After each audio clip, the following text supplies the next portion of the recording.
Hello everyone, it's me again, Burntam, DIY TV, panibagong araw, panibagong vlog na naman mga ka-DIY. Kamusta sa inyo dyan? Napakainit ngayon dito sa Pilipinas. Shoutout muna natin, Anonymous Vlog, videographer natin, paki-subscribe sa YouTube channel at paki-follow yung Facebook page niya. Pati si shoutout din natin, Boss Angelo Eldefonso. Ayan, so nandito tayo sa Pajero Ginto 4M40 Matic Trani. Ayan, so meron lang tayong konting share sa inyo. Dahil sa ngayon ay April, panahon po ng sunog. Fire month po tayo, fire prevention month po tayo ngayon. So hindi lang tayo dapat sa mga may mga negosyo diyan, hindi lang po tayo dapat sa mga establishment o sa mga building, merong fire extinguisher. Ayan, reflex ko lang po yung fire extinguisher ng Pajero natin. Meron po tayong nakalagay dito mga ka-DIY. Ayan. Dito po natin nilalagay yan. Meron po tayong for safety. Ayan. Meron po tayong fire extinguisher. Ayan.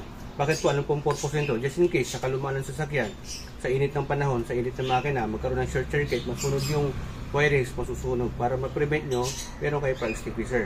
Diba?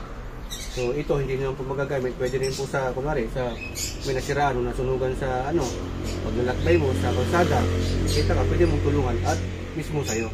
Diba? Napaka-importante nito. Pag bibili ka sa mall, nasa 1,500. Refillable na po ito mga ka-DIY. So, ayun po yung brand niya. Ito po yung instructions na nakalagay naman po dyan. Tapos may tatakbo yan kung kailan yung expiration. Na expiration. So, medyo expire na rin ng to. 2025. Okay. Pero makikita mo pa rin dito. Hanggat nasa green pa yan, may laman pa yan. Ayan. So, ang paggamit mo nito, you just have to torque clamp. Tapos, pipindot, tatanggalin mo to. Tapos, hindi kahit hindi mo tanggalin ito, pipindutin mo lang. Isi-shake nyo muna para lalabas siya. Okay, huwag mo tutok sa mukha mo. Chemical po yan. Okay? Okay, ito pala yung price ng mga ka-DIY. Sa handyman ko po binili yan, hindi po yung 100. 1,190.75. So this is, kailan ko binili. Nandito po yung pinambili ko. 2019 ko pa yung binili.